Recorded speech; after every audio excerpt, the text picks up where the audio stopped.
திவாகர் பார்த்தீங்கன்னா, மறுபடியும் ஒரு வீடியோ பதிவில நவீன பத்தி ரொம்ப கொச்சையா, அதாவது வந்து காது குடுத்து கேட்காத அளவுக்கு ரொம்ப கீழ்த்தரமா பேசியிருக்காரு. அந்த வீடியோவ பார்த்தா உங்களுக்கே புரியும். பார்த்துட்டு வாங்க. கலாட்டா அப்படின்ற ஃப்ராடு யூடியூப் சேனல்ல ஒரு ஃப்ராடு ஆங்கர் நவீன், அந்த நவீன் வந்து நான் போடுற காலில் உள்ள செருப்புக்கு கூட சமமாக மாற மாட்டான். அந்த ஃப்ராடு கலாட்டா சேனல் யூடியூப் சேனலோட ஆங்கர் நவீன் வந்து நான் போடுற காலில் இருக்க செருப்புக்கு கூட சமமாக மாட்டாருங்க. அந்த நவீன்றவர் யாரு அப்படின்னு பாத்தீங்கன்னா, காம இச்சைக்காக லேட்டஸ்டா அபிராமி, குன்றத்தூர் அபிராமி பாத்திருக்காங்களா, அந்த குன்றத்தூர் அபிராமி மாதிரி நபர் தான் அந்த நவீன். ஓகேங்களா? இந்த நவீன்ற நபர் வந்து பாத்தீங்கன்னா, நான் போடுற இருக்க காலில் உள்ள செருப்புக்கு கூட சமமாக மாற மாட்டாரு. என்னோட காலில் உள்ள செருப்புக்கு கூட அந்த நவீன் அப்படின்ற நபர் வந்து சமமாக மாட்டா அப்படி. ஓகேங்களா?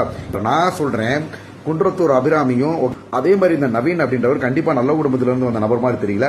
காசுக்காகவும் பணத்துக்காகவும் அவர் ஃபேம் ஆகணுன்றதுக்காக என்ன விதமான இல்லீகல் ஆக்டிவிட்டிஸையும் பண்ணுவார்.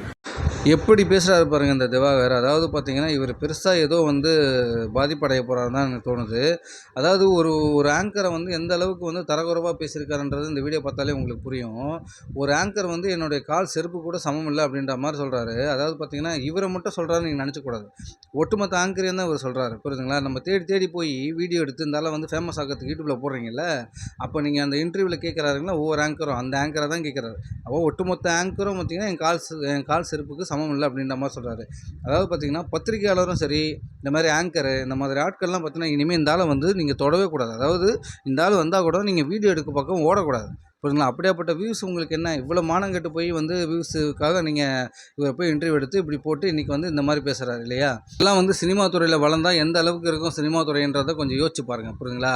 அதாவது ஒரு விஷயம் நடக்கிறதுக்கு முன்னாடி அதை ஆரம்பத்திலே கிள்ளி எரிஞ்சிடணும். அப்படி நீங்கள் அதை பெருசாக்கிட்டிங்கன்னா அது வந்து காலப்போக்கில் பார்த்தீங்கன்னா பெரிய பாதிப்பை கொடுக்கும். புரியுதுங்களா? அதே மாதிரி பார்த்தீங்கன்னா, ஒரு ஆங்கர் கேட்குற கேள்வி கூட உன்னால் வந்து ஒரு பதில் சொல்ல முடியாமல் ஓடியாரு. நீ எல்லாம் வந்து என்ன வந்து நடிகனாகி நீ என்ன பண்ண போகிற? எனக்கு ஒன்றும் புரியல. புரியுதா? ஆங்கர் வந்து இன்றைக்கி மட்டும் கிடையாது. ஆங்கர்லாம் பல காலமாகவே பார்த்தீங்கன்னா பெரிய பெரிய தலைவர்கள்லாம் இன்டர்வியூ எடுத்திருக்காங்க. அதில் பல கேட்கக்கூடாத கேள்விகள்லாம் கேட்டிருக்காங்க.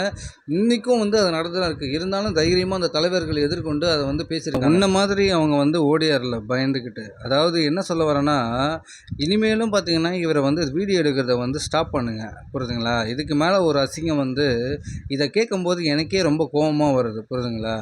ஒரு ஆங்கராக வந்து தயவுசெய்து இவரை வந்து பேட்டி எடுக்காதீங்க. ஒரு பத்திரிகையாளராக இவரை கேள்வி கேட்காதீங்க. எதுவுமே பண்ணாதீங்க தயவுசெய்து. ஏன்னா வேறு நல்ல விஷயங்களை பண்ணுங்கள். அவேர்னஸ் வீடியோ பண்ணுங்கள்.